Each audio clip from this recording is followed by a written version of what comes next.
To quote rapper Nas, I don't know how to start this shit.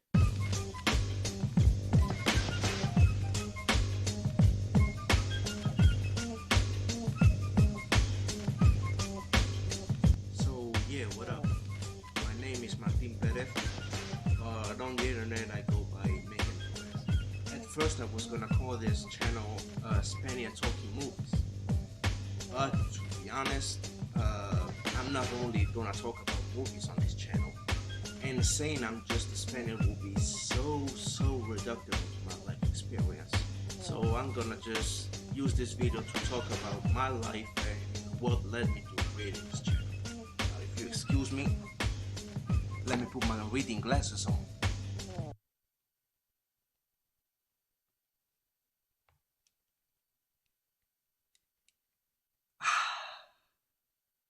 So, despite what you might think here in my accent, I am Spanish. See, I was born in 1998 to Spanish parents, smack dab in the middle of Milano. And then 3 years later, I went to Italy, Milan, specifically the Chinatown section, which is something that ended up impacting my life in more ways than one. And 5 years later, I went to live in Brussels. And 4 years later, I went back to Italy, this time in Rome. This annoying you? It's annoying me too. 5 years later, I went to live in Paris. And then 5 years later, I went back to Italy. This time, Naples. That part of my life is one that will keep coming up in every video, trust me. And then, Jesus Christ Almighty, I survived! Hallelujah! So if these last 2 minutes have given you any clue, my life is very complicated. Sum it up as best as I can, moving around constantly to its story. One of its after effects was becoming a loner. I was very lonely whether I wanted it or not, so in good escapist fashion, I always dwelled on entertainment, mainly comic books and movies. Every other day I was drawing something since I was born. The first book I ever read that I remember was a trade paperback of Brian Michael Bendis' The Ultimate Spider-Man. The movies, man, what if I told you my first ever memory was a memory of me watching a movie? Damn me. I remember I was in Morocco. It was night. I remember crying and screaming as I watched Bambi run during the forest fire scene. Every time I bring this fact up, my mother always says, "You were 8 months old. How do you even remember that?" I always reply, "Mom, that's what trauma does to you." Me being traumatized by movies will soon become a constant in my life. But anyway, moving on. Movies and comic books were, or will be, the backbone of my existence. Other forms of entertainment have come and gone throughout the years, but at the end of the day, those two are the ones that always have been there. It doesn't hurt that my parents were very well versed in cinema. I must have watched hundreds of movies in my childhood. Thanks to them, I watched Disney Pixar movies that every kid in the 2000s watched, Hollywood blockbusters from the 50s, 60s, 80s and 90s, oddly enough not that many from the 70s, Japanese kaiju movies, Spanish oldies from the 50s and 60s, even silent movies and early talkies from the 30s and 40s. So when I say I've watched almost every lane in cinema history, I mean it. That was just for the first 10-ish years of my life. I was a pretty normal kid until I turned 8 years old, but things changed. Besides me moving one of the cities at such a young age, and it was reflecting the movies I watched also. After moving to Brussels, like I said, I turned into a loner, and my worldview became progressively dark as I acquired more self-consciousness and shit. And of course, I was growing older, so my dad decided to make me watch more mature stuff, like the Mad Max movies, Bruce Lee's Enter the Dragon, first Terminator trilogy, Matrix, fucking RoboCop. I saw those movies before I even turned 12. Are you fucking kidding? I appreciate the effort though. My childhood was awesome in retrospect. But then again, I was not old enough to see any of that stuff. It is what it is, I guess. Then came 2010, Spain won the FIFA World Cup, I turned 12, and I moved again. Back to Italy, this time Rome. And look, I had some great times in Rome, but almost all of it was hell. balling, feeling like an outcast, my parents' marriage disintegrating, and if that wasn't enough, I developed what would later turn out to be a massive undiagnosed anxiety disorder. Nowadays I got it under control. Back then I was spiraling. It got to the point even watching a movie would give me a panic attack if it was a slightly more demanding watch than your average Hollywood blockbuster. But what I really got into back then were comic books. It wasn't wrong when I really became a fan of them. I always liked to write and I was drawing stuff since forever, but those were the years when the idea of being a comic book artist started to actually take shape. Every other minute I was drawing stuff, mostly doing crossovers between franchises I loved, but also had more or less original ideas once. That shit was liberating at some point. I fleshed out the lore and the world building of each part of my stories, explored libraries and kiosks, looking for something to read, telling stuff like Leo Kulani, Zero Calcari, graphic novels from everywhere, a lot of Marvel stuff, and I really mean a lot of Marvel stuff, and even a couple manga. More on that in a minute. I'll always hold that dear to my heart. But then, alas, you know when you're a kid and you're obsessed with specific topics, right? You know what I'm talking about. Well, I had a lot of phases throughout my childhood and stuff. First it was dinosaurs, then pirates, Vikings, World War II history, don't ask. But in those teenage years, one phase specifically swept everything in its wake. Enter hip-hop. That music genre changed my life without any hint of exaggeration. My personal life was getting to a level of unbearable without just couldn't handle it anymore. And even what I used to do as an outlet, meaning comic books of course, wasn't enough. I needed something more immediate, more visceral, and raw, and hip-hop was that. Basically learned English thanks to hip-hop and YouTube. I had some English classes in Milan when I was like 6 years old, but I forgot. For some reason I'll never understand. They never taught English in Belgian elementary school. So when I went to Rome and English was taught there, I had to catch up. And besides hip-hop and the other thing, I also watched a lot of Saturday morning cartoons in English prior to hip-hop. But hip-hop is the reason I'm so cool. New York hip-hop from the 90s shaped who I am, and yeah, and that's why I have this weird ass accent. The way they talk, the way they dress, the movies they watch, especially the Wu-Tang Clan, more on that later. I wouldn't be the same person, I mean that. Shit, I even wanted to be a rapper. I released literal hundreds of songs. Proof that one having no talent doesn't mean you won't end up with good stuff in the long run. I put a link to my music channel in the description. A music channel that after 10 plus years of activity has garnered a grand total of 96 subscribers. Yeah. Back then I was so obsessed with it I couldn't even grasp the reality anymore. I tell you, plain illusion. I didn't know how to rap on beat. I didn't know how to make beats, period. No notion of rhythm whatsoever.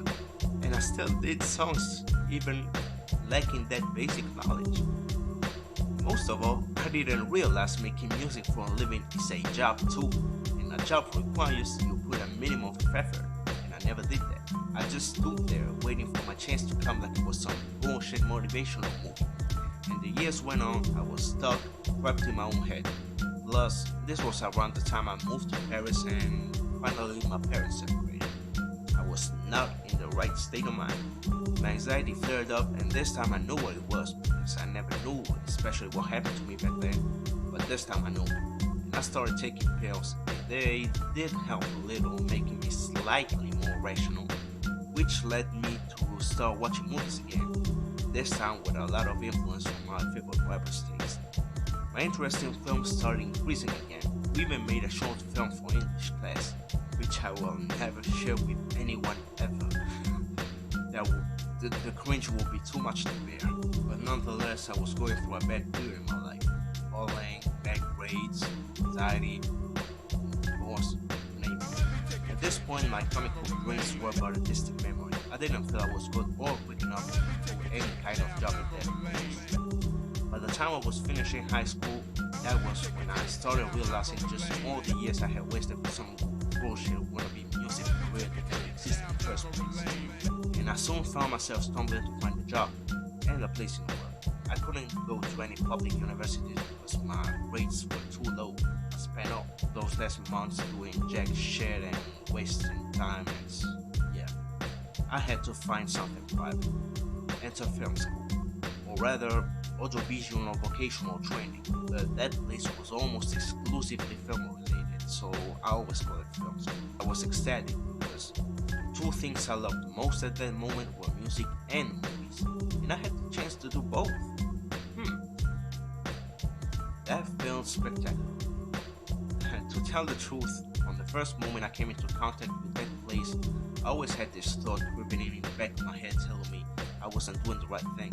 But at the same time, my past actions had driven me into a corner. I didn't feel like wasting the only chance I had, but yeah, that thought never left me for the following 3 years. And sadly, that was just the beginning. That place was bad. But honestly, I was to blame too. I was still feeling the impact of the divorce, my terrible high school, all the trauma in my life. I was a mess, unable to think straight, always on the defensive, always ready to jump at somebody. Yeah, but honestly, most of the people there were just trash, teachers and students alike.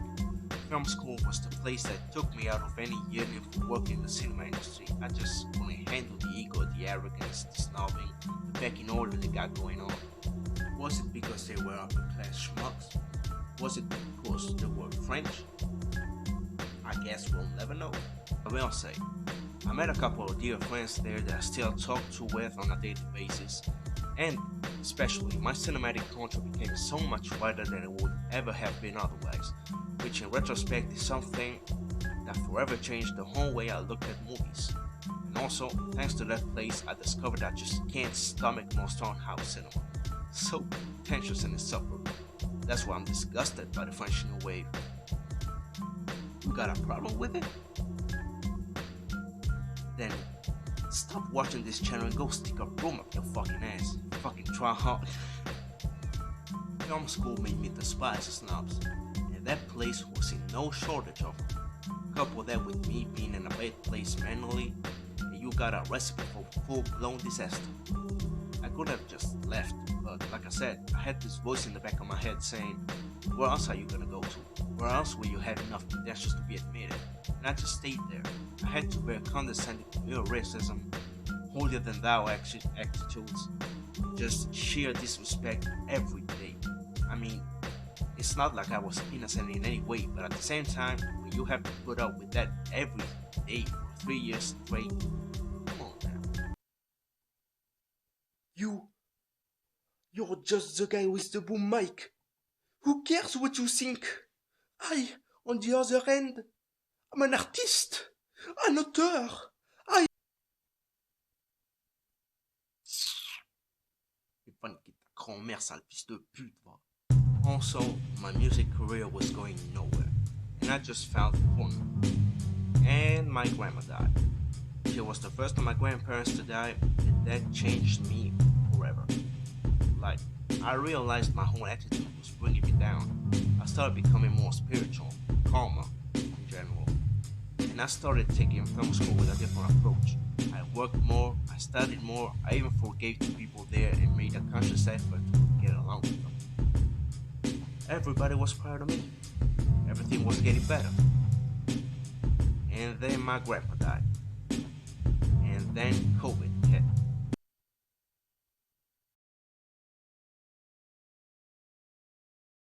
Fatality. I was fucked up. Who wasn't? That quarantine destroyed our brains, and it's been like that ever since. That's why, in my opinion, we speed running towards oblivion. Whatever. In my personal case, not only was I grieving and witnessing a global pandemic, I was also about to move to another city again. I didn't want to, so I had to give it my all in film school, to at least have that on my resume before I left. Thing is, I for one knew I wasn't in the right state of mind, but nobody else wanted to acknowledge what was happening. Everybody wanted to keep it moving, so everything proceeded as if the world wasn't crumbling around us. I tried, man, I really did, but it wasn't enough. I failed the exams, and maybe I could have had another chance if I stayed in Paris, but of course I was moving from one country to another one. Again, can you imagine a whole life's worth of frustration constantly building up with no end in sight? I just snapped. I started roasting everybody from film school on my Instagram. And I don't mean light jabs, I was just saying some mean-spirited, wild shit, terrible stuff. And if my classmates being stuck-up arrogant snobs wasn't enough, they also were snitches. So guess what? They told on me and I was expelled instantly, under threat of a lawsuit if I ever stepped foot in there again. And as a consequence, any second chance I could have had with my exams was gone with the wind. I honestly believe that was one moment in my life when I really went insane. When I realized that the magnitude of what happened, I was ashamed. I might say even devastated. That's when reality hit me like a ton of bricks in the face. I had fumbled my way through life since I was born. The situation I was in was purely a result of all the decisions I had made, or lack thereof. And that thought is one that will never leave my conscience. When I reached my next destination, I entered the purgatory phase of my life. Enter Naples. No words will ever describe the suffering I went through. I won't even try to. Long story short, that city broke me. It was the culmination of a lifetime of poor decisions. I was already damaged when I went there. When I got there, it finished the job. The one thought I constantly had in my head was, I had it coming. I had it coming. It's what I deserved. I really didn't believe I would make it out sane or even plain alive. I've accepted the fact that no one will ever understand what I felt in the city until you're actually there. The best way I can put it is, if you're a certain type of person, that city just gets under your skin. I've bore witness to shootouts, wrongs, overdoses, earthquakes, riots, heat waves. Is there anything that didn't happen in Naples? I still can't figure that one out, man. I just didn't fit in that city. And I started going back to entertainment for some global escapism. But movies were the picture. After film school, I just didn't want to know anything about it. I was just sick of it. And also, you can never understand how Star Wars The Rise of Skywalker without any interest I had in modern cinema. I'll talk more about that one humiliation more in depth in some other video, because that one deserves a video on its own. Music was more or less the same. I was tired of my so-called career going nowhere, and I started growing out of hip-hop culture. I still like music, and I still do some tracks here and there, but I started looking beyond the music itself, and I realized I don't relate to almost any of the shit these students spitting, their values and shit. Naples contributed a lot in me growing disillusioned with the music, because somehow that place is the mecca of Italian hip-hop nowadays. Go figure. Anyhow, movies and music took a back seat, so the things I did in those first years in Naples were watching TV series and anime, and reading comic books and especially manga. It was in that period when I realized just how awesome manga is.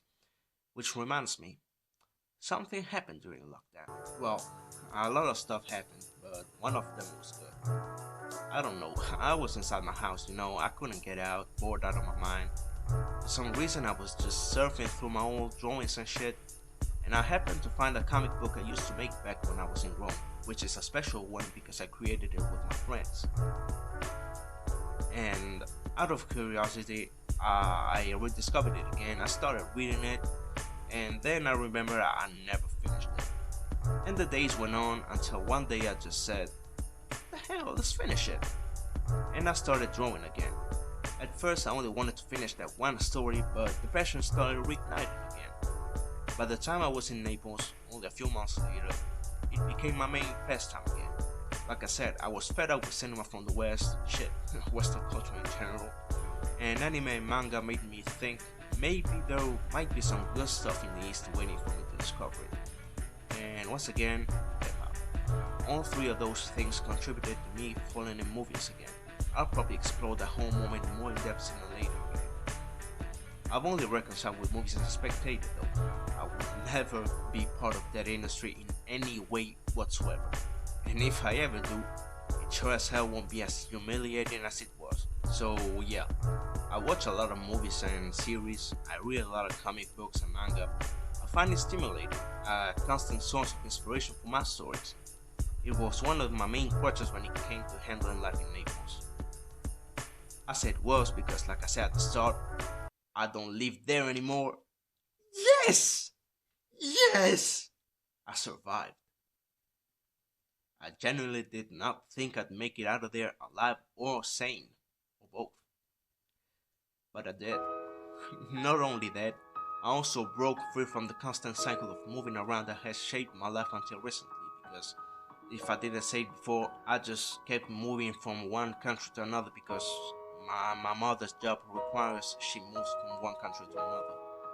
And I finally live on my own. Nowadays, I'm living in my mother's village in Spain. She's still working right next door to the mountains. And honestly, it's going swell. It's everything I needed. It's peace, quiet, sense of belonging.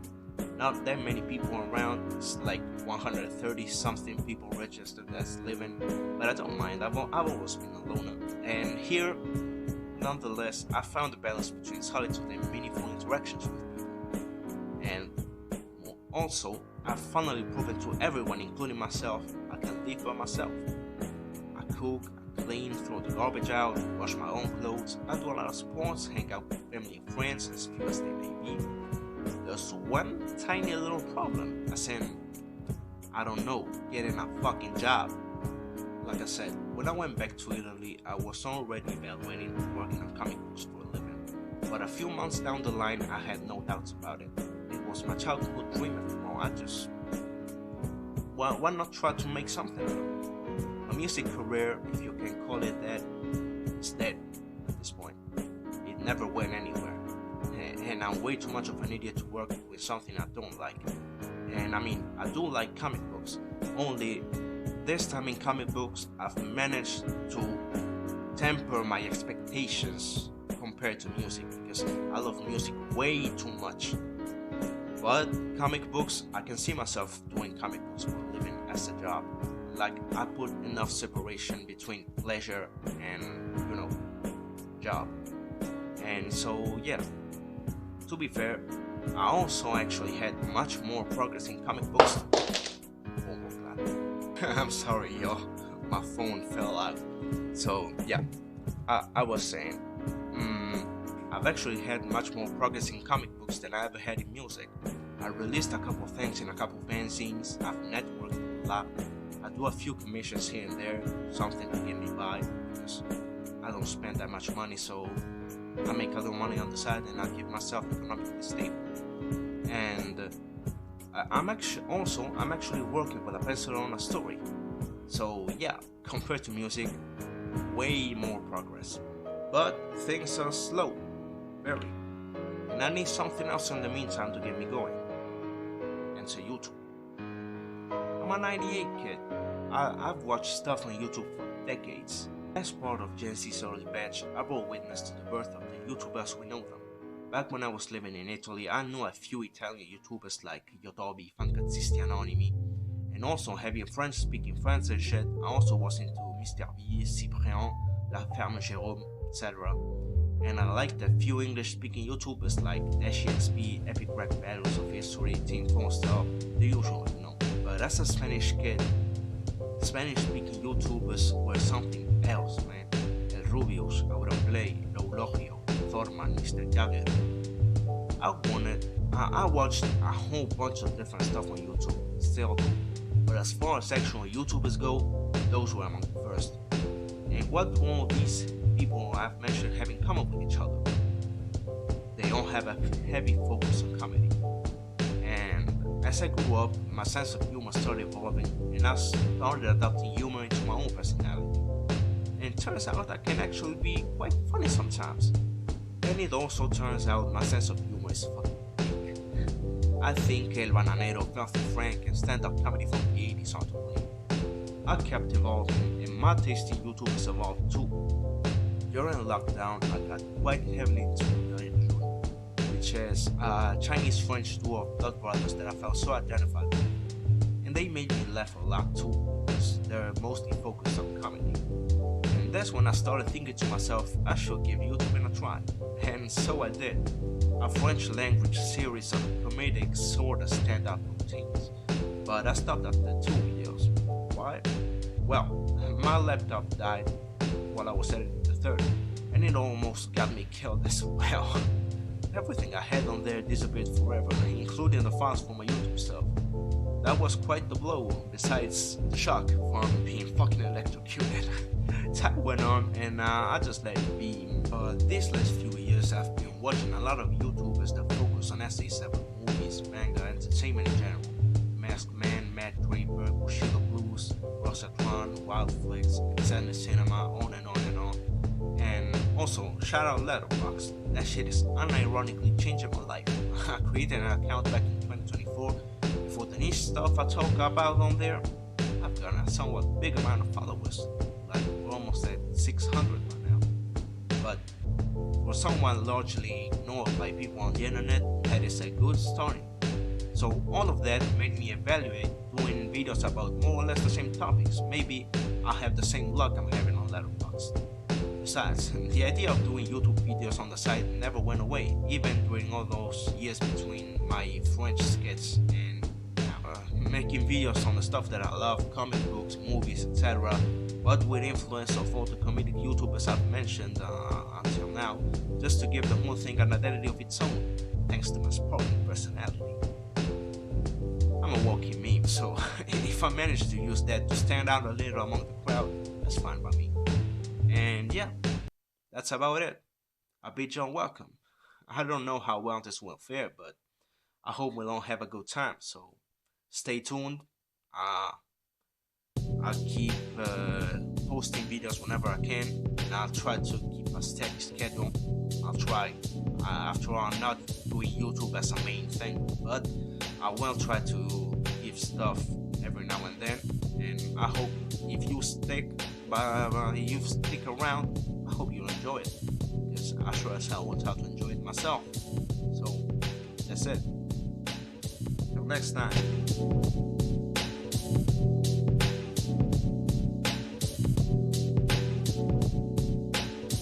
Yeah, what up, yo? See, I'm in the kitchen.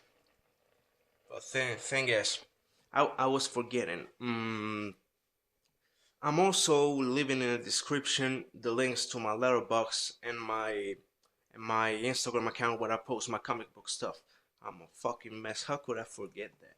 So, but anyway, yeah, I'll leave it in so y'all can follow me there. If supporting me in any of those three places, YouTube, Letterboxd, and Instagram, is as good as you can get if you want to support me. So yeah, that's what I wanted to add. Now, for real this time, see ya.